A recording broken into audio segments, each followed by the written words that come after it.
Hey guys, Serge.Rodnunsky, Loans and Sales. So I thought I'd do some anecdotes, stories about a distressed listing. Okay, so what is distressed? It basically means it's not traditional.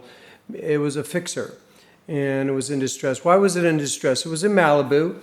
Unfortunately, what happened was it was owned by the family and built by the father in the 50s, I believe. And the two daughters inherited the house. And the one daughter wanted out when it was transferred title. She didn't want it she wanted to be bought out. So unfortunately, the other daughter refied it to the max and bought her sister out. She kept the house, but she maintained this very high loan. Let's say it was $1.5 million loan. And unfortunately, she couldn't support that loan anymore. It was costing her too much. And she lived on the property since she was a little kid, and she couldn't hold on to the property, and they were trying to foreclose on her. And she was trying all different modifications, but it didn't work. I wasn't involved in any of the loan modification attempts, but no matter what she did have pensions coming in, but it wasn't going to support any note of that size. Why she agreed to buy out her sister, I guess she was just being pressured, and she agreed to, because otherwise she would have had to sell the house to pay off her sister, and she wanted to stay living there. But so she took this huge loan and couldn't support it. So this went on for, foreclosure sometimes can take a long time, and she was negotiating with the banks, and it just wasn't going to work. They were going to take the house from her. And so she realized she had to sell, and she didn't really want to sell.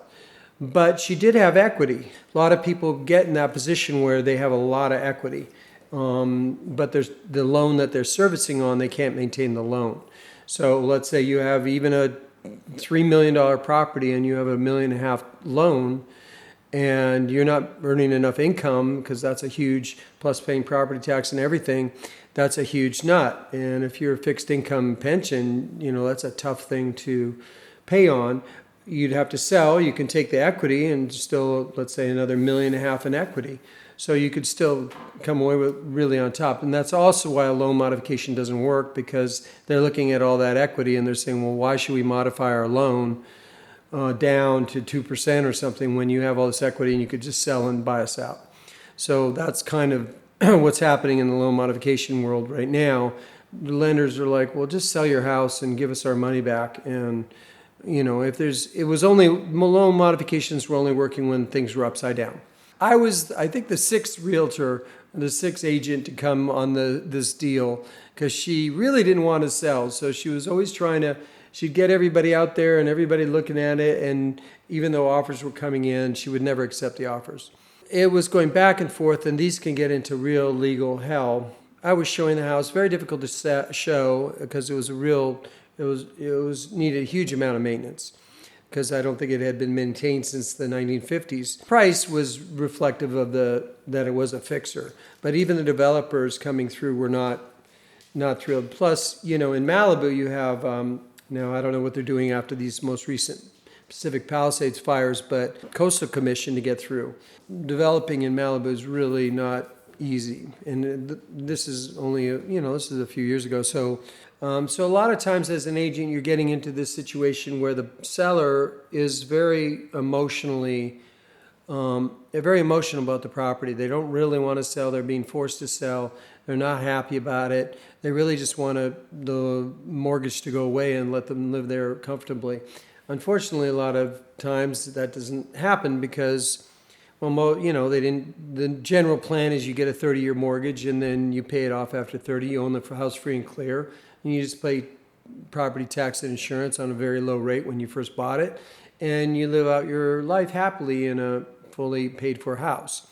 And that's kind of the way the plan has been. Or if you weren't quite able to do that, you may be able to get a reverse mortgage and again be able to live out without payments, just cover your property tax and insurance.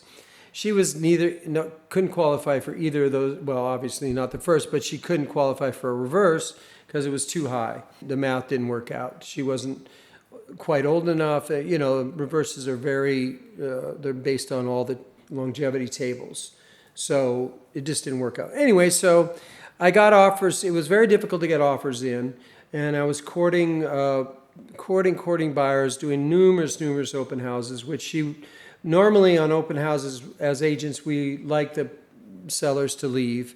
So there's a comfort factor with the buyers being able to look through the house and not feel that if somebody's looking over their shoulder the whole time and listening to their comments. And, buyers are going to say the most brutal things that they can about a house, asking all kinds of really tough questions.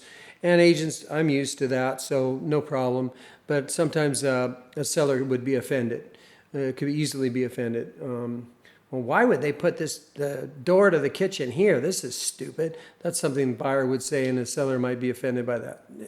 So agents tend to not like have the sellers there for this kind of comments. I had numerous showings, and almost every agent who came with a buyer said, "You're never going to sell this." We go, "Serge, you're not going to sell this. Nobody's been able to convince her to sell." And needless to say, an excellent offer came in from an Australian couple who were going to kind of live in it as is with minor repairs, because it was just the two of them, because it was not set up for family at all. It was very small, and so they were going to kind of have it as their beach house. They were quite wealthy, and and their second home out of Australia, and this would be a Malibu home for them. Anyway, so they brought in an offer, and finally she realized that this was a solid offer and she was going to walk away with a lot of money. And in the meantime, I had helped her out with things that she needed, and so she trusted in me that I was going to take care of her through the process. So that's what I did, and we ended up closing. The buyers didn't believe, none of the agents, the escrow, the title, nobody thought that it would close, because we thought at the very end. And at the very end, she did try to kill the whole deal, literally the day before it closed. And cooler heads prevailed. So she realized she was probably going to she went down so far into the deal that it was bad faith. So yeah, that's another issue you have to consider when you are selling. If you've accepted everything up until the very, very end, it can look like bad faith if you just pull for more money. In the end, cooler heads prevailed. She realized it was probably not a good idea. We sold the property. So I have dealt with a lot of distressed properties, and they can be very interesting.